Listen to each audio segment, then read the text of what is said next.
series, and today I'm going to share with you the books that I read in last week's Halloween-A-Thon, as well as the books that I plan to read in this week's Fantasy Fest Readathon. If you want to see my video where I showed you my TBR for the Halloween-A-Thon, I'm gonna link it on the screen, probably. But just so you know, I did not manage to finish my TBR as expected. I was definitely busy with school and extracurricular stuff this whole week, so it's not like I'm disappointed. I definitely expected this, and I'm still relatively happy with what I did manage to read, which I will share with you now. I was fortunately successful in finishing the Sandman Absolute Edition Volume 1, which contains issues 1 to 20 of the Sandman comic series by Neil Gaiman. I only needed to read issues 10 to 20 to finish it because I had read the first 9 issues before the readathon even started. Sandman basically follows Morpheus, who is also Dream, who is one of the Endless, who rules the realm of Dream, and it's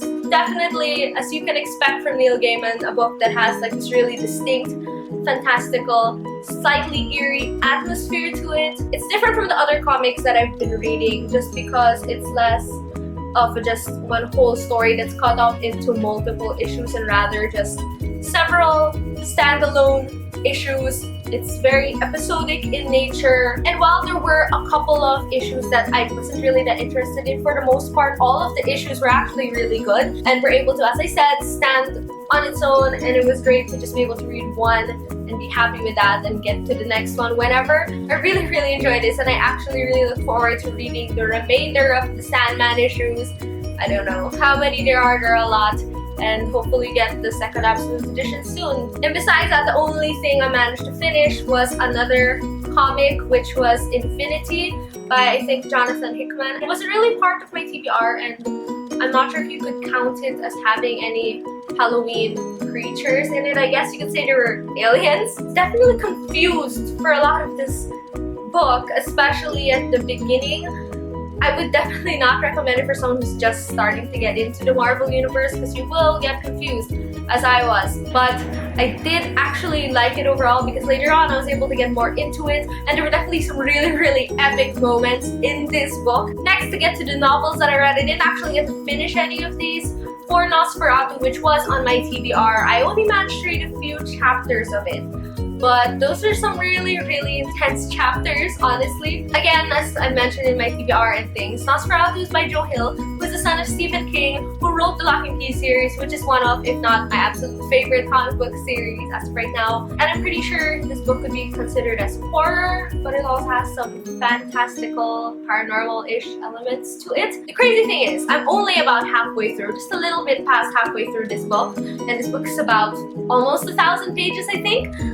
And it's weird because I feel like there are already 2 things that already happened that could have been considered like the climax of the book, but yet it still hasn't ended because after that crazy thing happens, it still wouldn't get resolved and he'd just be like left there, and it's crazy because I have no idea where the story is going. I'm really enjoying reading it so far. Super intriguing. I really look forward to reading more of this over the next few days, few weeks. And the book that took up most of my time during this Halloween-A-Thon, which is a book that I don't think actually counts to fit the criteria of the Halloween-A-Thon, but oh well, is The Way of Kings, which is the first book in the Stormlight Archive by Brandon Sanderson. It is the first book in what Brandon Sanderson plans to be a 10-book series, from what I know. Super epic, high fantasy sort of thing, and I'm really enjoying reading it so far. I'm about halfway through, which is actually amazing considering it's I think 1,000 plus page book.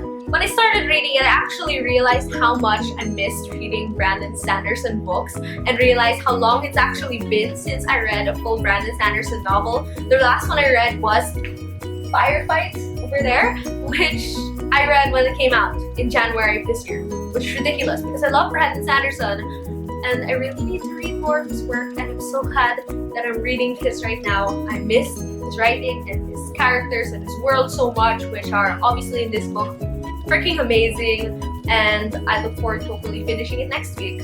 So I'll get to that soon. So those are the books I read in the Halloween-A-Thon. A couple of them didn't actually follow the Halloween-A-Thon theme, but that's okay.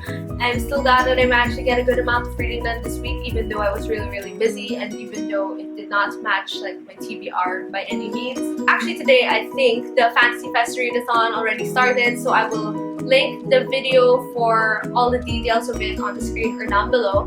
And it's basically a readathon wherein you have to read a bunch of fantasy novels, and there are a bunch of reading challenges, and I'm already saying now I'm not going to even try to accomplish all of the reading challenges because these are probably the most challenging reading challenges for a readathon I've ever heard of.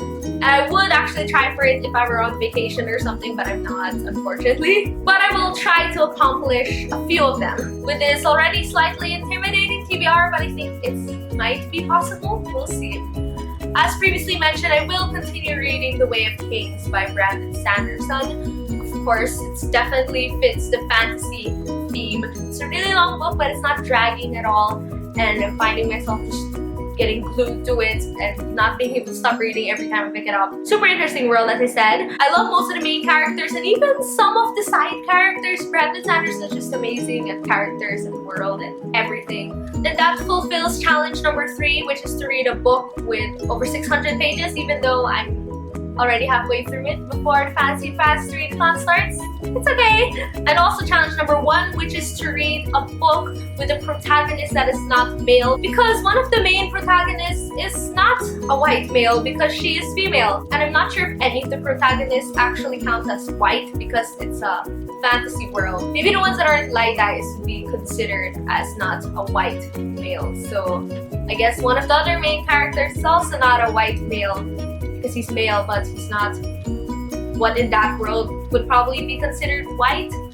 I don't know. Point is, challenge number 1 and challenge number 3, The Way of Kings by Brandon Sanderson. The only other thing that I plan to read this week, aside from The Way of Kings, is the entire Narnia series by C.S. Lewis. Yes, I have not read this yet, which is ridiculous, so I really need to change that this week. The books are pretty short, but there are 7 of them, and I'm busy with school, and I'm reading The Way of Kings, so I'm going to try.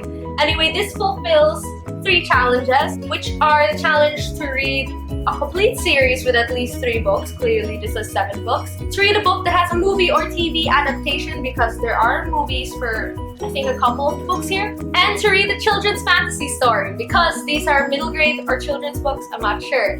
I probably won't do the other challenges, but if I do, one of the other challenges is to reread a fantasy book that you haven't read in a while. And if I do that, it'll probably be Trece Volume number 3 by Budget Tan and illustrated by Cajo Baldissimo. This is the 3rd book in the Trece series. The only one that I think I gave 5 stars to out of all of them. So if ever, I'll read this just because it's a comic, and even if it's the longest one in the series, it's still short because it's a comic.